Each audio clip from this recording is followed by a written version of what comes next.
மாநில திமுக பொதுக்குழு உறுப்பினர் கேபி இளம்பருதி மரக்கன்றுகள் வைத்து பராமரித்து மரமாக்கி கொண்டு வருகிறார். மரம் வளர்ப்போம் மழை பெறுவோம் என்ற சொல்லுக்கு ஏற்ப புதுவை மாநில திமுக பொதுக்குழு உறுப்பினர் கேபி இளம்பருதி மரக்கன்றுகள் வைத்து பராமரித்து மரமாக்கி கொண்டு வருகிறார்.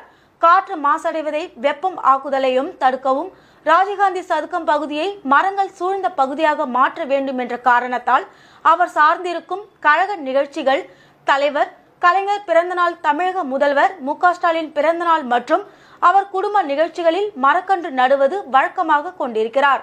அவர் கூறுகையில், வீட்டுக்கு ஒரு மரம் வளர்ப்பு என்ற பொன்மொழிக்கு ஏற்ப அனைவரும் தங்களால் முடிந்தவரை ஒரு மரக்கன்று வைத்து அதனை மரம் ஆக்குங்கள்.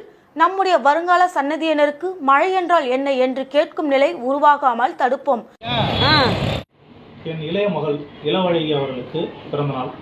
இந்த பிறந்தநாள் என்று மரக்கன்றுகள் வைத்து பிறந்தநாளை கொண்டாட ஆரம்பித்தோம்.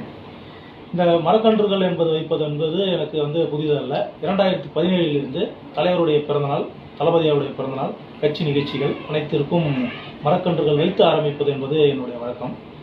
அந்த வழக்கத்தின் வாயிலாக இன்று காமராஜர் சாலையில் ராஜீவ்காந்தி சிலையிலிருந்து கலெக்டர் அலுவலகம் வரை இருக்கக்கூடிய மரங்கள் நான் வைத்தது என்பதில் எனக்கு பெருமை கொள்கிறேன். அந்த கன்றுகளை வைத்தது மட்டுமல்ல, அதை பராமரித்து இன்று மரங்களாக நிற்கிறது.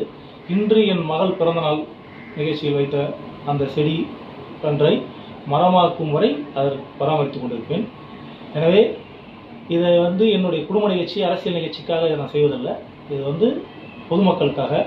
நம் காற்று மாசுபடுவது என்பது அனைவருமே அறிந்தது. மழை இல்லை. எனவே நம்மளால் முடிந்தவரை ஒரு மரத்தை வைப்போம், அதை வளர்த்தெடுப்போம். ஒவ்வொருவரும் மரம் வளங்கள், மழை பெறுவோம், நாட்டை காப்போம். நன்றி, வணக்கம்.